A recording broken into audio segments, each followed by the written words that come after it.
We established that if I have any body of practically arbitrary shape, even for such a perfect shape as a cylinder or sphere, and it's in a fluid which comes from infinity with a constant velocity, as viscosity, which is the diffusivity of momentum in the fluid, goes to 0, this flow, even though it's potential over here, it's not potential over there, namely that it acquires vorticity, which is a curl of velocity, and the mechanism by which it does is a mechanism of the creation of the boundary layer and its separation. So that's what was discovered by Prandtl. So a streamline which comes pretty close to the stagnation point. Let's say this is a sphere, so this must be stagnation point. By symmetry, this streamline passes extremely close to this solid surface, and yet, because there is a friction over there, no matter how small is the diffusivity, eventually it separates and goes away, and the same happens to a symmetric. And so when viscosity goes to 0, the flow totally different from what we would expect from ideal fluid motion, and this region which is called wake, and this is where vorticity is non-zero, even though the flow is totally potential here and vorticity is 0.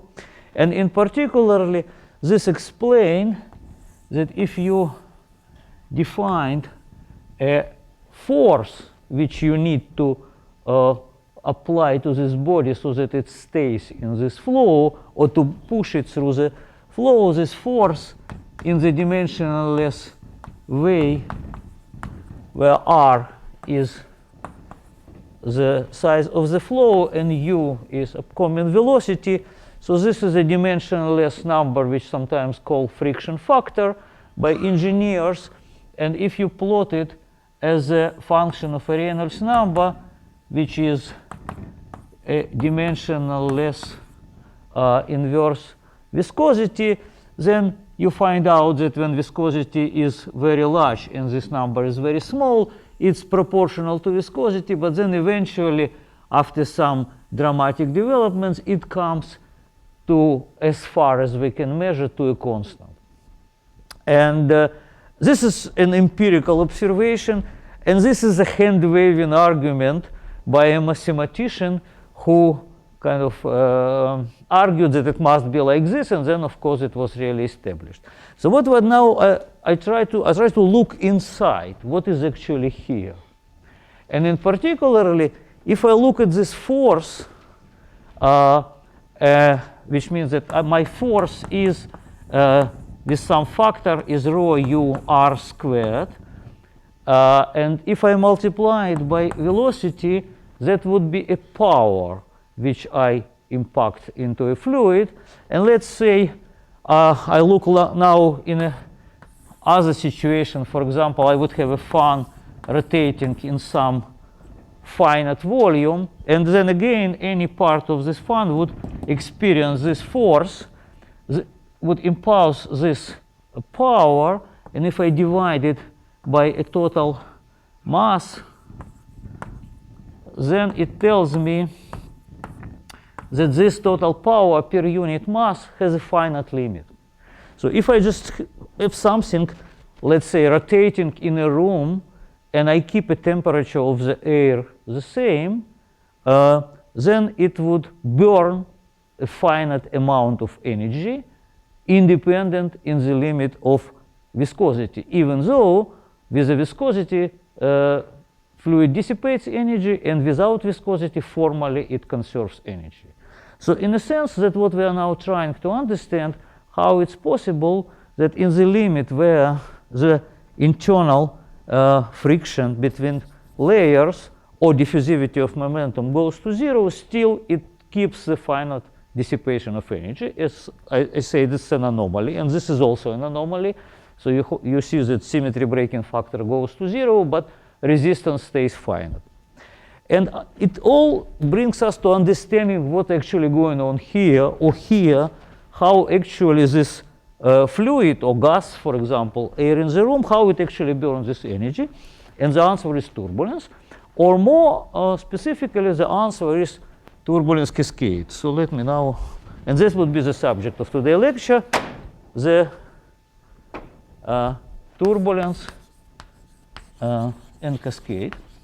And it's understanding, surprisingly, at about the same time when people did all this measurement, some 20 years after Prandtl, and in a totally different person, Richardson, did experiments which will look very different and distant from what the people who measured forces did. He observed how actually objects diffuse in a turbulent flow. That was a time where people were fascinated by diffusion and by Brownian work, and this was this time of experiments, and people measured, people seen atoms by looking at Brownian motion, and Einstein wrote his famous paper on Brownian motion. So what Richardson did, he released objects like small pieces or seeds into the wind, and seen how they actually separate. And he expected diffusion. Namely, that the typical experiment was they were at some height, and the typical time of observation was like about a minute, maybe two.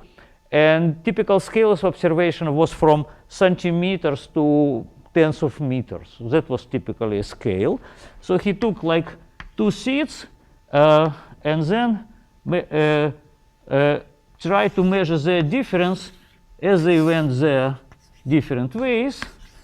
And this was a random fluctuating quantity, the distance as it progressed with time. Sometimes they come closer, sometimes they go away, so it's a fluctuating quantity.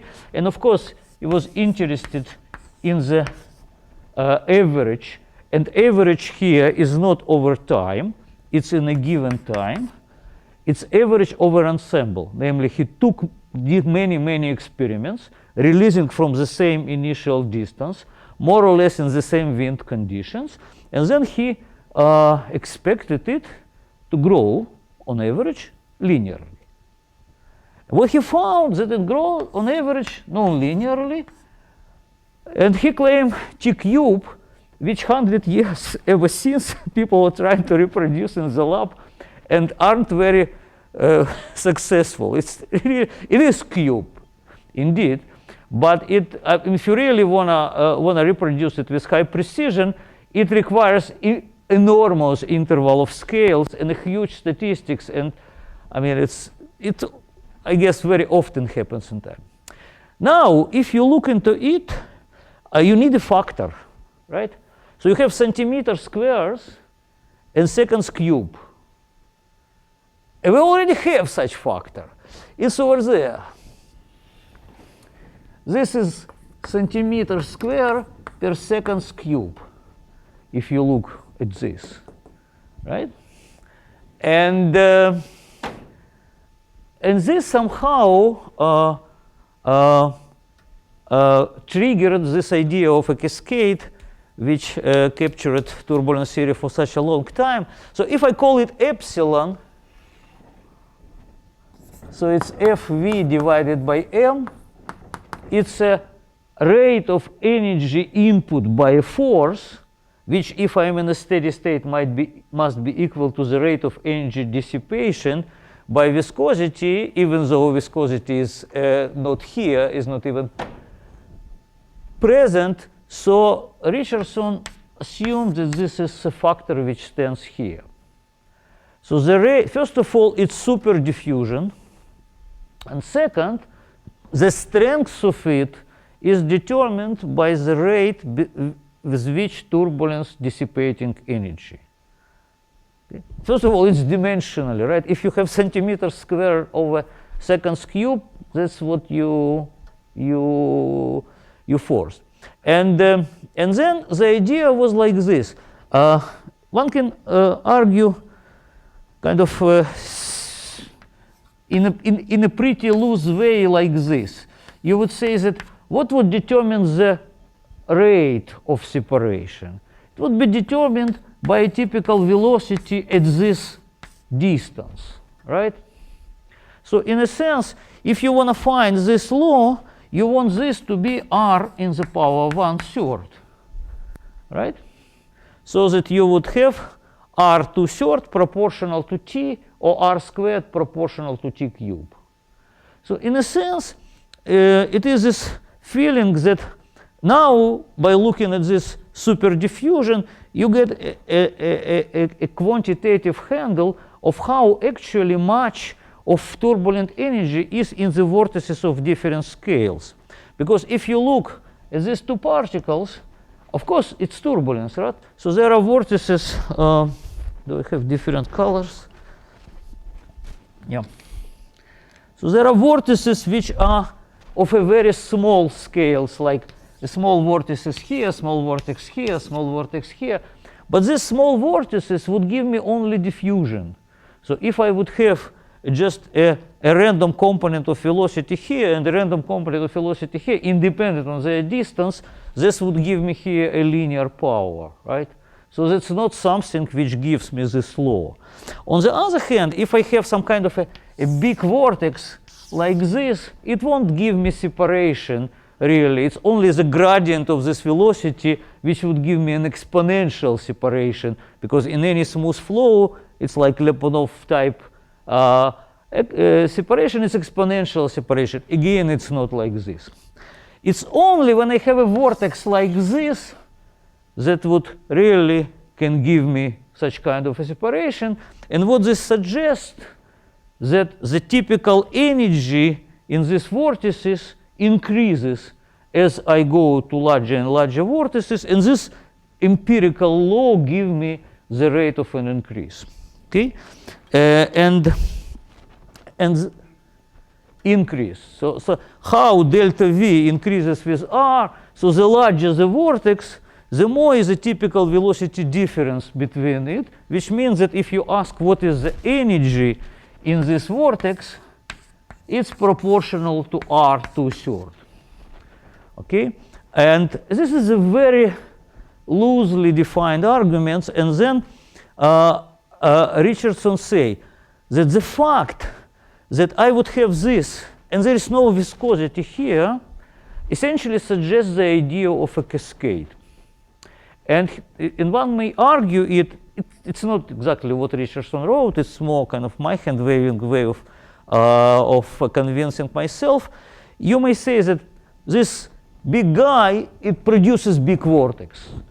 This big vortex somehow produces smaller vortices, and it's still, they are very large. The viscosity is irrelevant there, namely that whatever energy we put into big motion, or whatever energy we put behind this, into these big vortices, what Karman vortex 3 that we discussed last time, viscosity is irrelevant. So they give their energy to smaller vortices somewhere, and they give energy to even smaller and smaller vortices, until it will come to such a small vortices for which already viscosity would be able to burn it.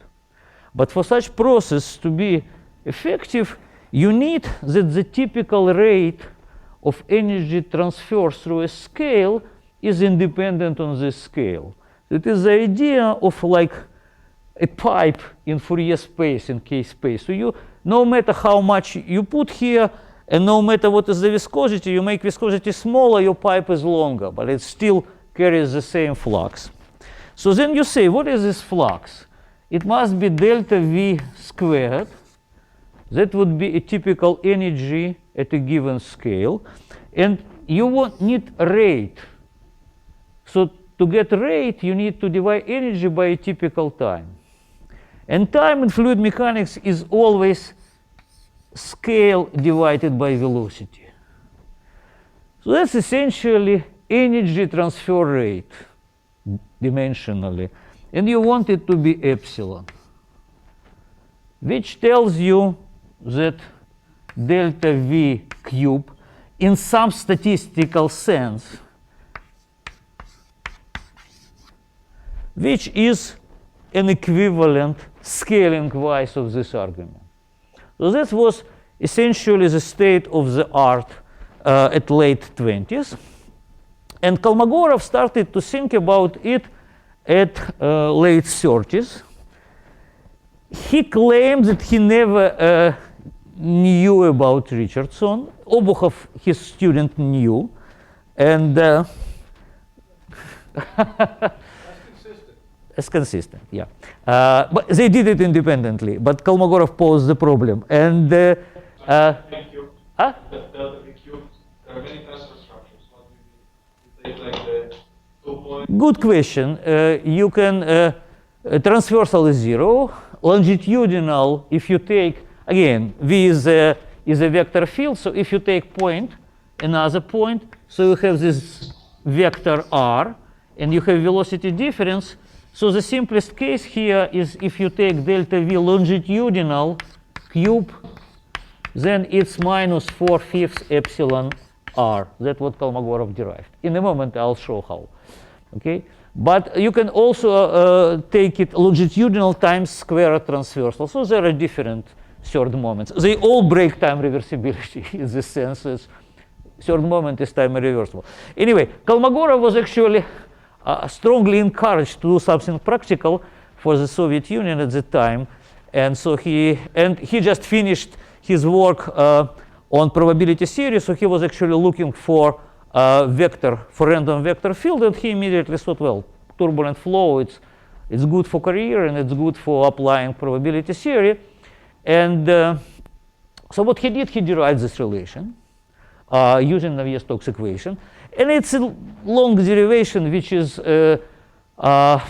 makes to do with a lot of geometry. So I'll show how to derive it in a much simpler model, but the derivation is essentially the same. So instead of Navier-Stokes, I would take what is called Burger's equation. It's like a minimal model of turbulence. So I would say that I have a scalar field, which is a function of a single scalar coordinate x, and it describes compressible fluid flow in one dimension, but it also describes many other systems. It's a very universal model. Again, it has a basic nonlinearity, u grad u, and it has a viscosity, nu Laplace, in one dimension. And I added to it random force, and what I consider that my random force is a large scale, and my viscosity is very, very small. So this is kind of two things. So if I say that this is a random force, so it has some correlation function, and it has a scale L, which is such so that Reynolds number is large on the scale. So simultaneously take two limits, L going to infinity, nu going to 0, and I would be interested in the moments of velocity difference, u1 minus u2, assuming that x1 minus x2 is much less than L, which is my scale of the forcing, and is much larger than something of some power we later can compute, which power, but some positive power of nu. So there is some scale at which indeed it dissipates, as one can show that there will be nu in the power 3/4, but it's not important at this point. Then there is an interval in between forcing and dissipation where I expect my cascade go.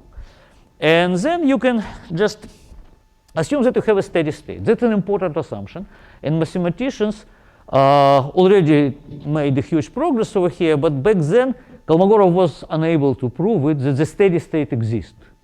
Namely, you do consider these limits. So you assume that you have a very large forcing, a very small scale dissipation. You assume that the steady state exists. And then you, for example, you take u1, u2, again, 1 and 2 at points in space, a correlation function.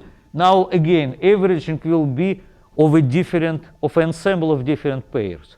So at a given moment, you take pair here, you take pair here, you take pair here, you take pair somewhere else, and you compute dt of this, which must be 0. And then you just substitute this, which will give you minus u1 squared well, dx1 u1 squared over 2u2 minus dx2 u2 squared over 2 u1 minus nu u1 xx u2 plus u2 xx u1 and plus f1 u2 plus f2 u1. And you average, and well, accurately you say where statistics comes from.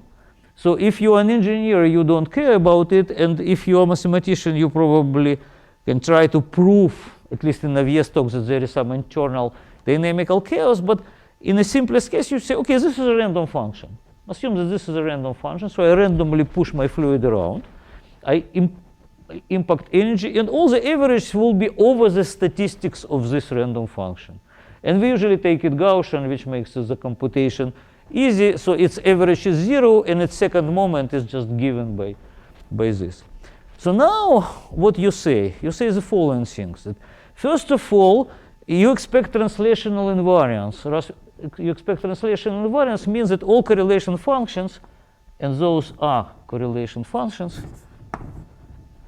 they depend only of x1 minus x2, which means that I can always replace x2 by minus x1.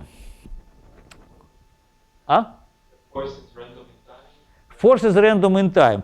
What I mean, we do derivation assuming that this is 0, 0, xt equal to some function of x1, 2, delta function of time.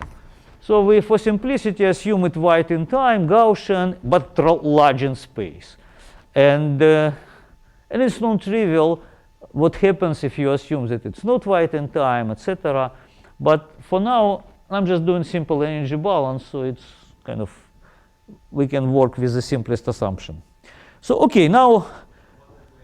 We're averaging over initial conditions. We average over the statistics of this force.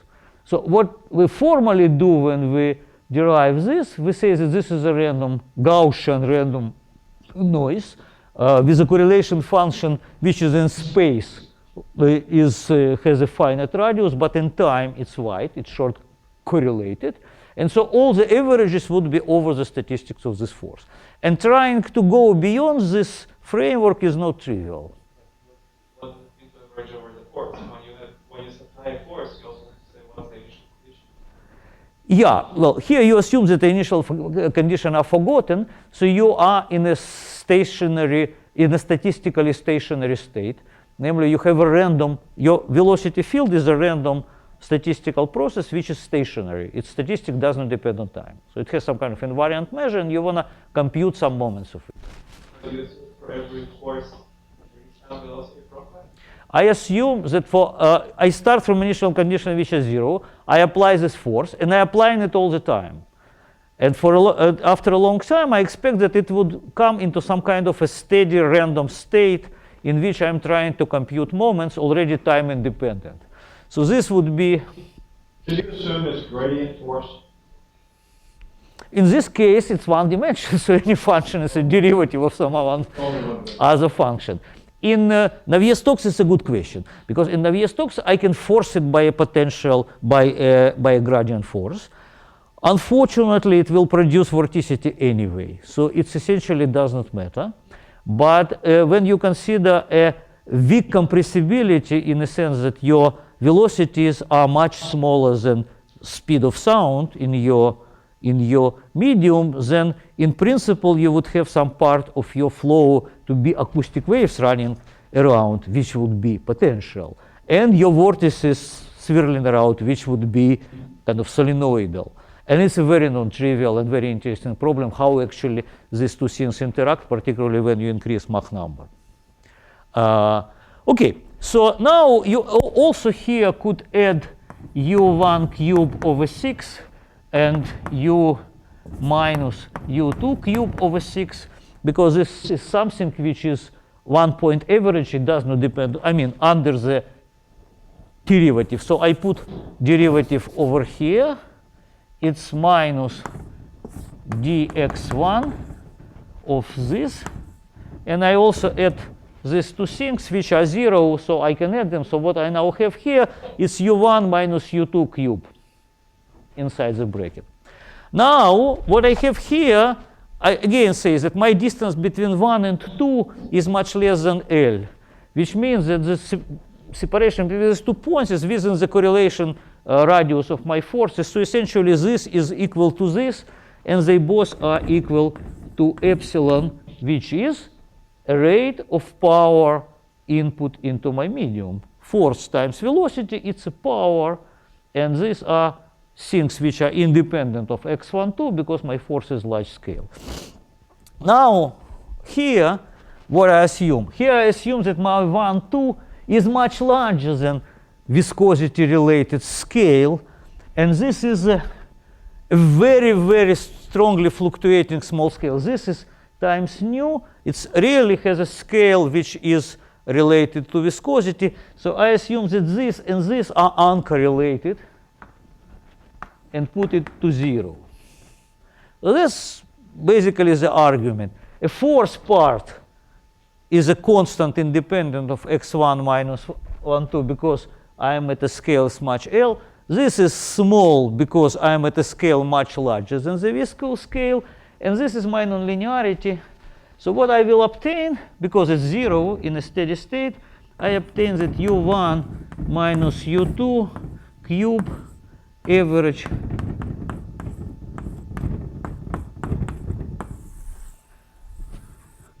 that's, as you may see, a direct analog. If you do it with Navier-Stokes in 3 dimensions, so you get a vector thing. So instead of 12, you would get 4 over 5. But it's essentially the same derivation. Okay? And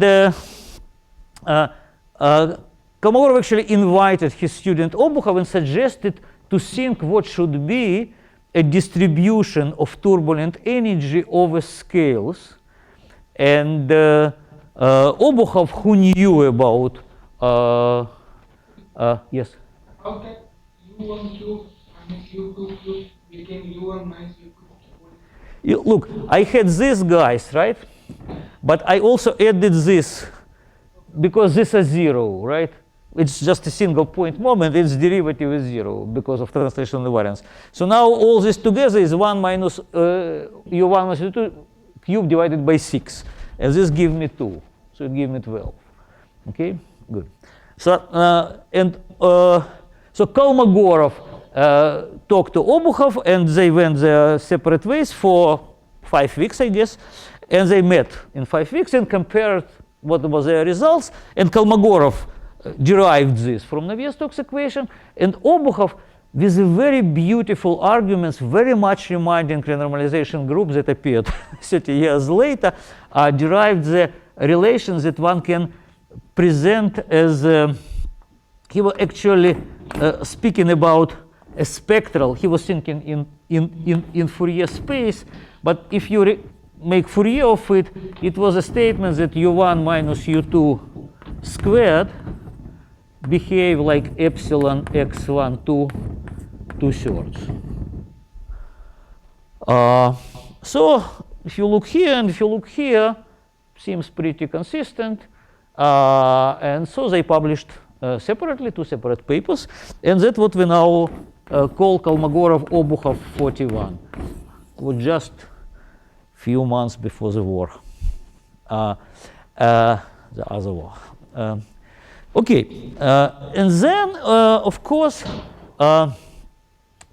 one important thing which Kolmogorov did, again, as I say, Kolmogorov did not know about Richardson, but he knew about Friedman. And Friedman is the guy who found the expanding solution for the universe. And Friedman was the first person who wrote, who introduced correlation function into turbulence about the time of Richardson. And he wrote, he tried to write what we would now call Hopf equations, namely the equation on a mean flow. Then he sees that you have a second moment, then equation on a second moment, etc. But an important step what Kolmogorov did was that one need to think about differences. Not a correlation function, u1 times u2. You can, I mean, we differentiated such thing, but it's not important. All the statements were about differences. And of course, it goes with this Richardson argument that if you're really interested how diffusion proceeds, you are interested in the velocity difference. You aren't interested in a big vortex which just carries it all them together.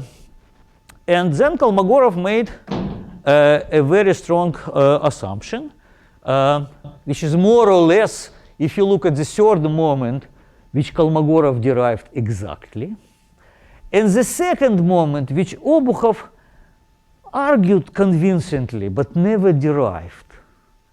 So then Kolmogorov claims that if you look at the probability distribution of a velocity difference taken at the distance r, then just looking into it, you expect it to be like some 1 over delta v and some function which is self-similar.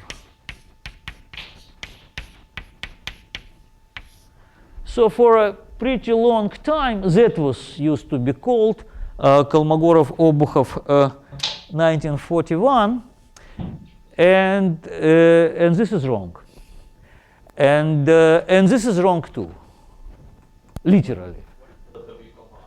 Delta v is a velocity difference measured at a distance r. It's one variable.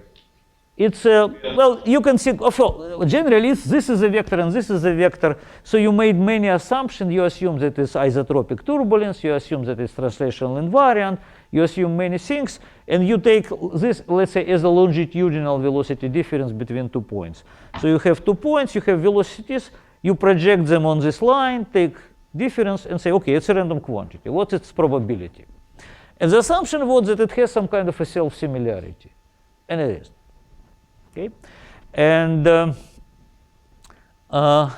Kolmogorov always credited Landau with this, even though it's typical for Kolmogorov. Kind of he liked overcredit people, and particularly people he did not like that much.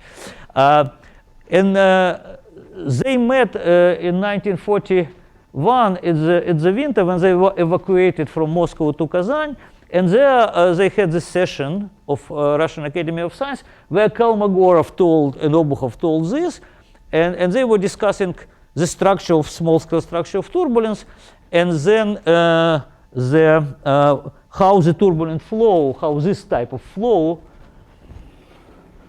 would actually look, because on top of it, Kolmogorov also tried to derive the equation, which many people try, also tried, and we all essentially failed, to describe this structure. So there is potential flow here and turbulent flow here. So far, there is no decent theory which would describe, let's say, the fluctuation of this boundary. And so what Landau actually remarked there, and I look in a record which exists in the archive of the Academy, then there was not this remark which Kolmogorov credited later to Landau. It appears only in 1944 in first edition of Fluid Mechanics. And Landau said the following thing, that your large scale, well, in 1944, not in 1941, that you have this forcing, and it's kind of random, it fluctuates. Or you have the turbulence behind the body, it also fluctuates. A little bit later, if time allows, I'll describe this instability. So if you would try to compute an average rate of energy input, that's okay, that's your epsilon. But you are trying to compute, so this is okay. This is linear in epsilon. It's an average rate of energy input. It must be equal to the average rate of energy dissipation.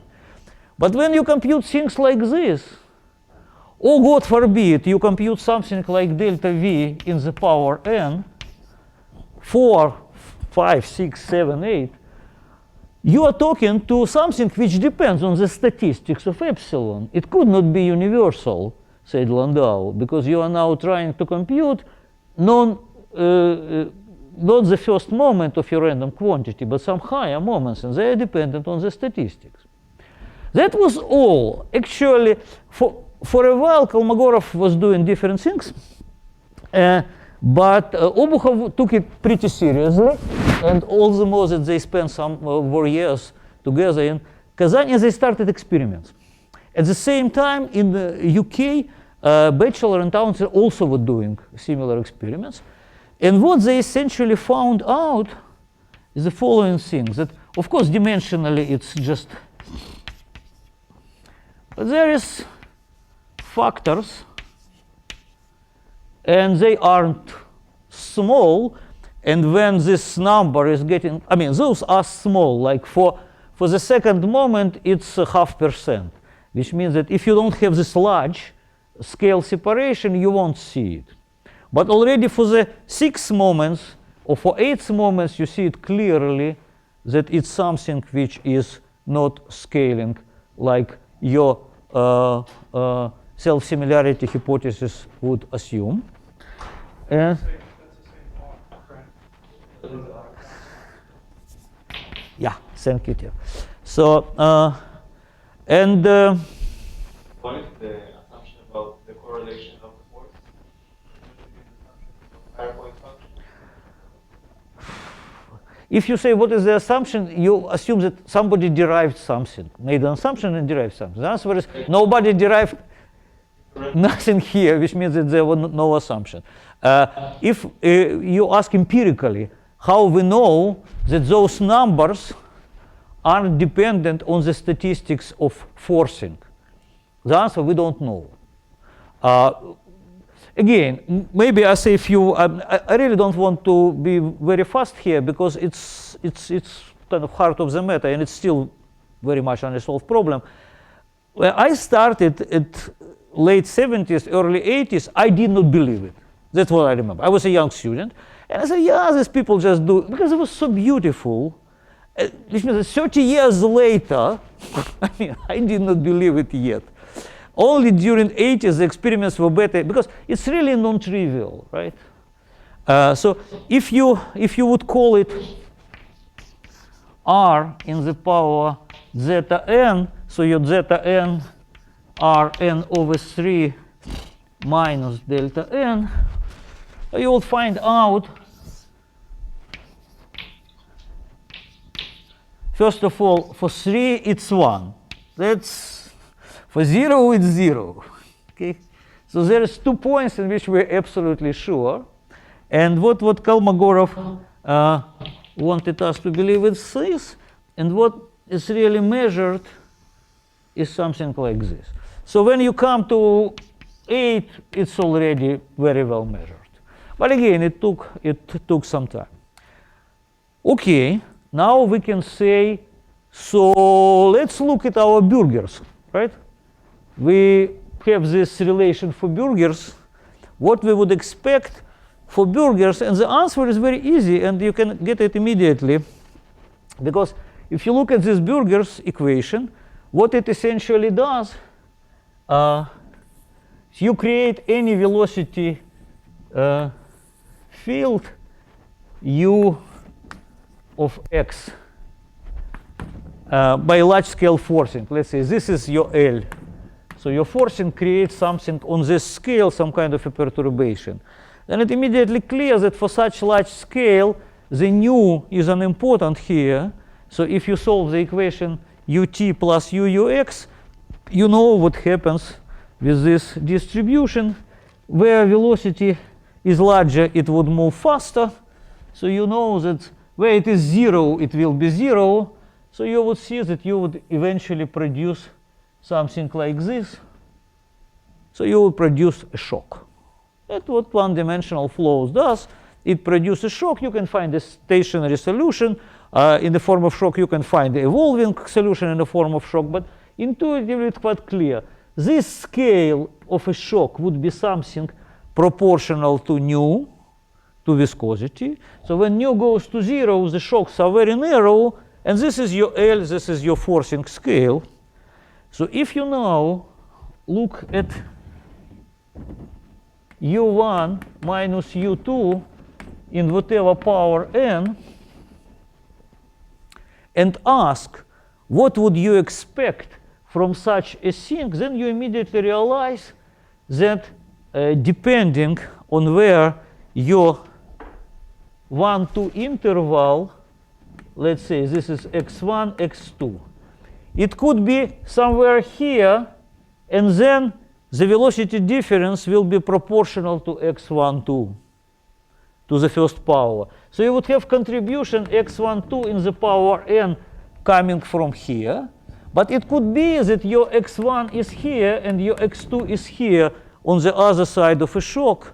And in this case, you would expect that it will be u RMS in the power n times the probability to see a shock, which is x12 divided by L. Now it's clear that when n is less than unity, this would win. And when n is larger than unity, this would win, because this is.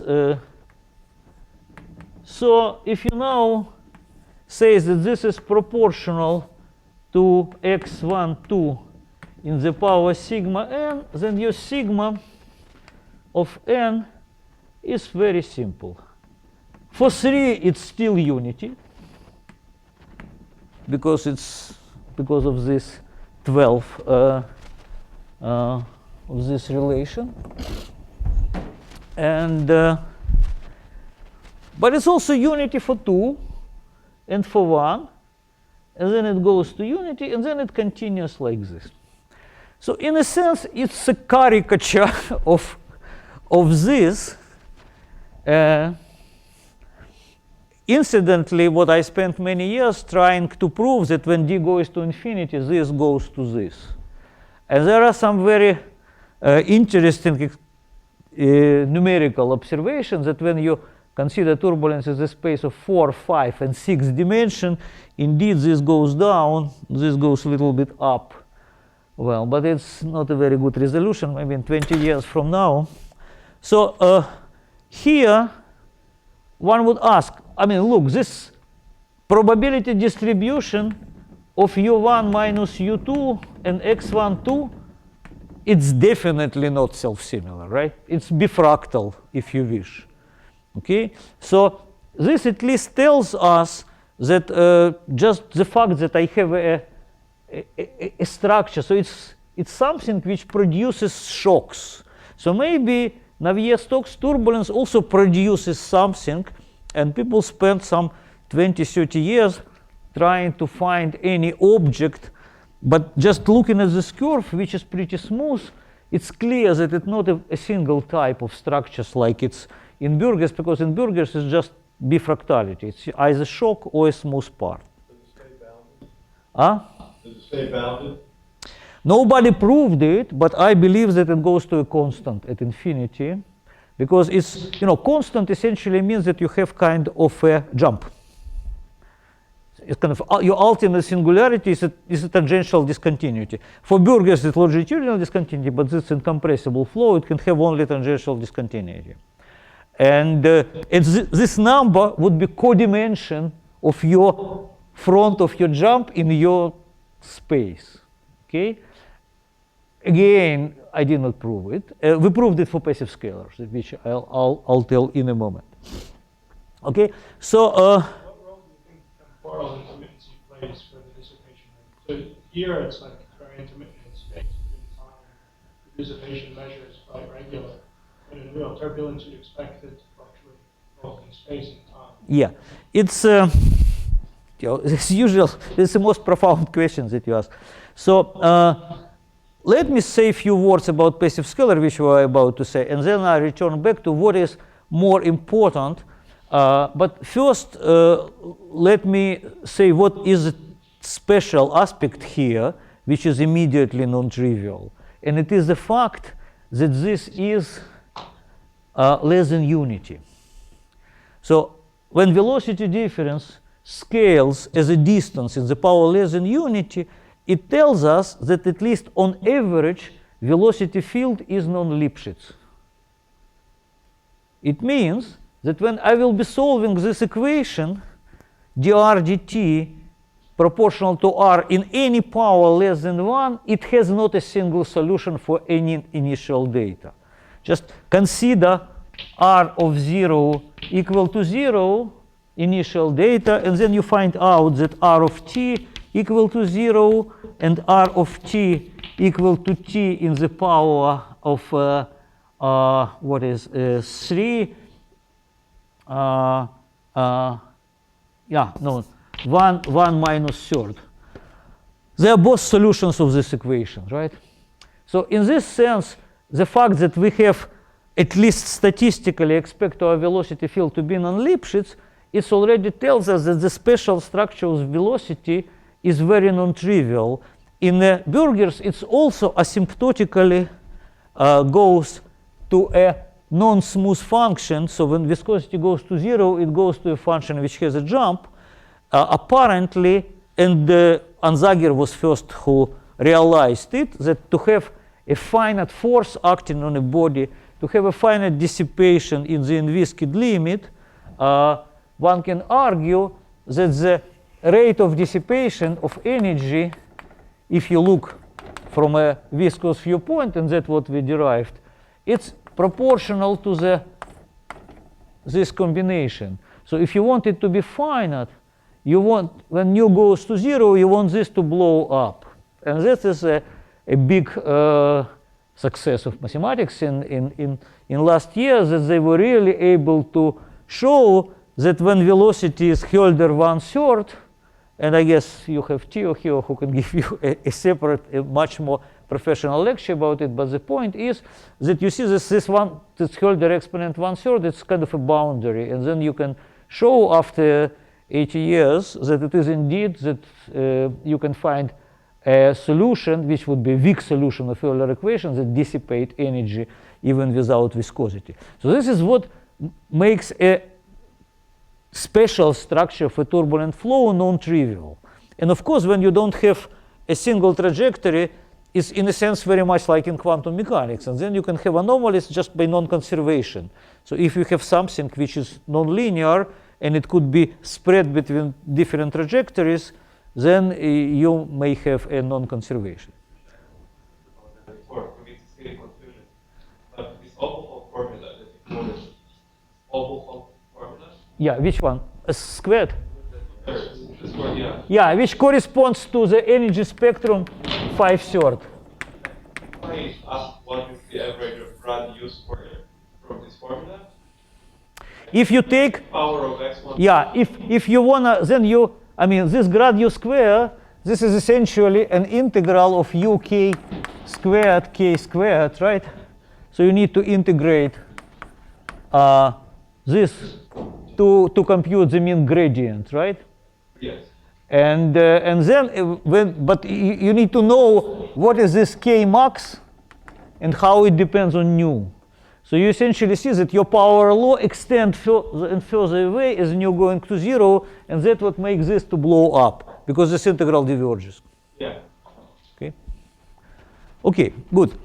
Now I want to spend the last 10 minutes to not to tell the theory, which indeed a theory built for much simpler problems than this, for problem of passive scalar, when we, instead of velocity field, assume that velocity field is given. It's such that it's non-Hölder, non-smooth in space. It's trivial in time, namely that it's again a random velocity field which is delta correlated in time. But I won't go into detail. I just want to tell you the net moral that we draw out of it. We ask, what are those numbers?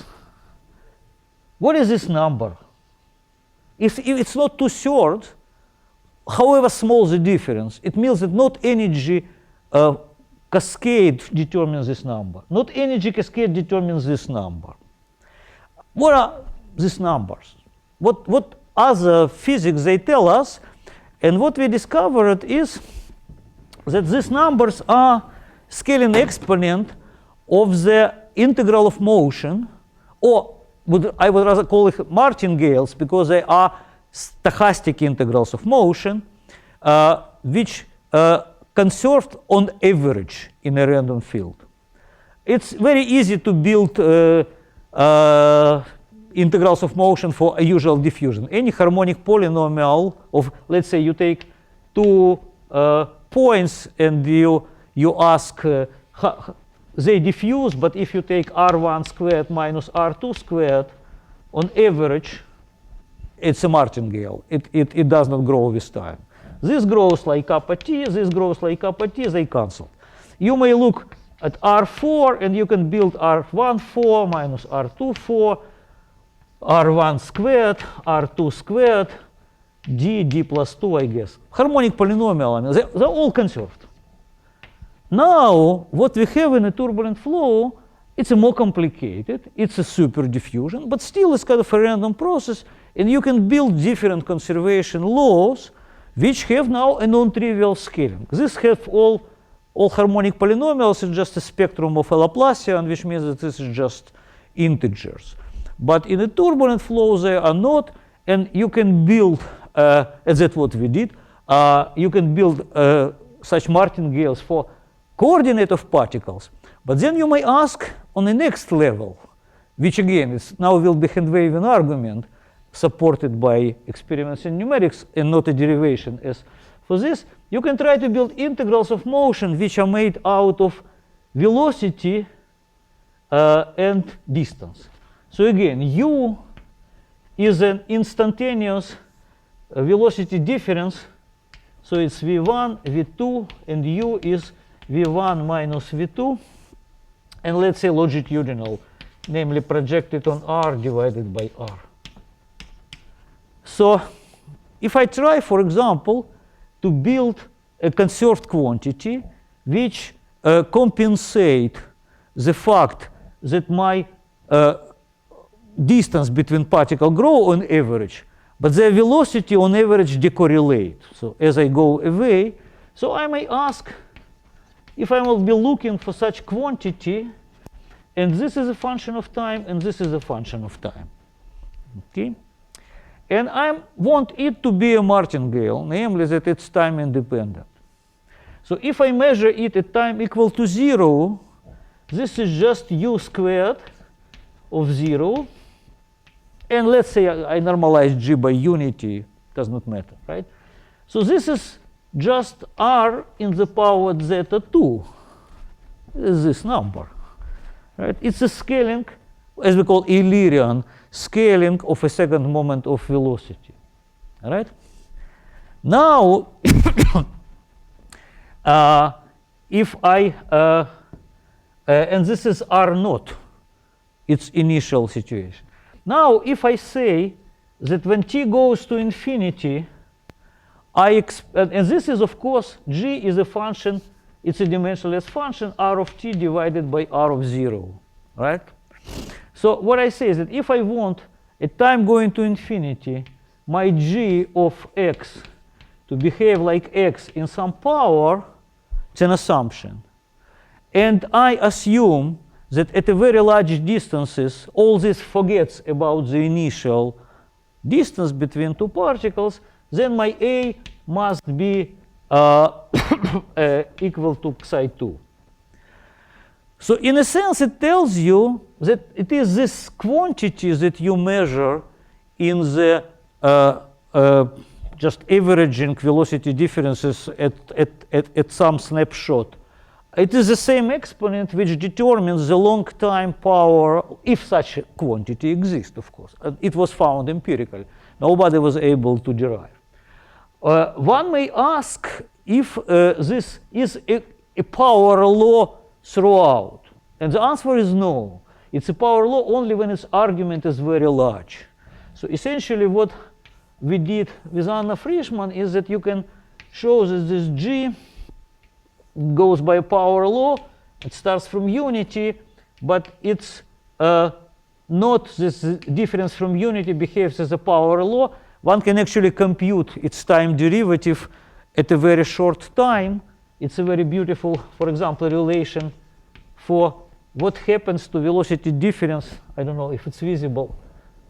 Yeah, probably I write it here. G is a function which, yeah, so let me write it here so it's more visible. So I am looking for integral of motion of such type.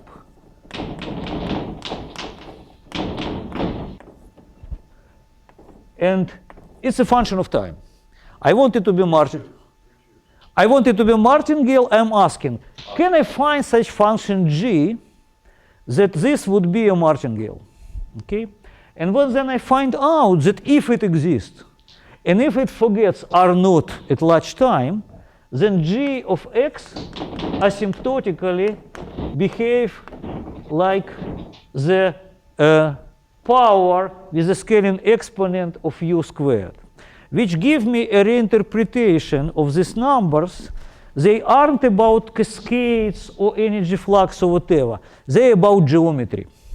First of all, they depend on space dimensionality. It's very important. Kolmogorov scaling, there is nothing here about space dimensionality. You see that one-dimensional Burgers has the same scaling 1/3. Those are very, very sensitive to space dimensionality. That's why I believe that at large dimensionality they kind of get trivial. On the other hand, I can compute, this is Anna Frischmann did for her PhD, the derivative of this at time close to 0. It shows that it's not uniformly power law, it's only power law asymptotically. It's a very different asymptotics at the beginning. But at least, and that's what I want to end here, is that we now have two ways, seemingly non-related to each other, of understanding this anomalous scaling. One is kind of trivial, namely that we identified structures in space, and we say, look, this is a type of fluctuation which determines all higher moments, and that's Burgers. And it could be that there is some ultimate fluctuation for velocity which determined very, very high moments. But these intermediate numbers, we have different way of interpreting in terms of statistical integrals of motion, which we call also zero modes, because for passive scalar you can find them as zero modes of some operator, and they are related to Lagrangian conservation law. So in this sense, we are back to this Richardson picture of looking into the flow as going with the flow. And that's more or less what is today's lecture. And I'm just give a short announcement for the next lecture, which will be next week. If one look at this and would say that turbulence just break all the symmetries that you can imagine, no, the next lecture will be about actually how some symmetries like conformal invariance emerge in turbulence. So this would be a little bit more mathematical, but that would be more symmetric. So this is the end of this lecture. Thank you. And if there are any other questions. Do you have an explanation for why the cascade in Burgers is this horizontal line? Cascade is always delta U cube. This is a cascade. Everything else is something else. You see, this was probably the main mistake of turbulence during 40 years, was that they tried to interpret everything in terms of a cascade. Cascade is about energy. Energy flux is a third moment. We know a third moment exactly thanks to Kolmogorov. We always wanted to use this and get other moments. No, other moments come from other considerations, and they are non-universal. Third moment, the same for Burgers, for Navier-Stokes, for two-dimensional Navier-Stokes, for 10-dimensional Navier-Stokes, the same. Second moment, fourth moment, sixth moment, very different for different systems. They come out of geometry, not from energy balance. So that's essentially the message. Okay? Cascade is the third moment. Just one point. One point over here is cascade. Engineers, of course, mostly care about how much you pay for your car, right? Or your airplane, which means that this third moment is very important. But statistically, it's just one moment. Okay, so that's, yes? What evidence is these exponents that both delta n are independent of the correlation functions of n? No. There is no evidence. There is evidence, but I would call it very weak. So we don't really know that. We don't really know. We tried with Lebedev and my student, in passive scalar, we took a non-Gaussian forcing and tried to do a little bit non-Gaussian and tried to do perturbation theory with respect to it about not velocity, but passive scalar exponent. And they seem to be non-universal. But again, you can say, okay, but this is, guys, you just by hands put your velocity. And real velocity is not like this. It somehow magically does the same exponent no matter what the force. I'm just asking, do we know that it's even a question to try to derive with delta n? Look, if you but one of the beauties of this picture with martingales, with stochastic integral of motion, it suggests that they are probably universal, because it's really about a Lagrangian evolution at a scales much smaller than forcing scale.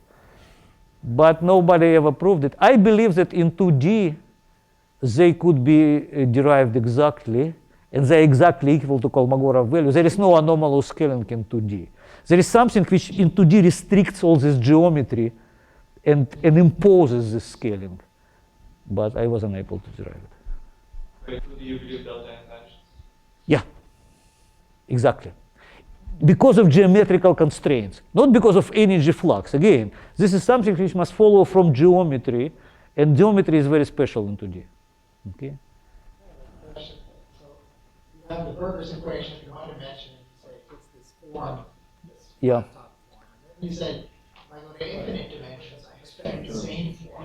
Yeah, it's, again, not all the turbulent community subscribe to this belief of mine, but the argument is like this. What prevents incompressible fluid of having a shock is essentially incompressibility. Incompressibility is a statement that divergence of V is equal to 0. It's one relation imposed on D components. As D going to infinity, it's less and less important, which means that your flow configuration could be closer and closer to shock-wise structure.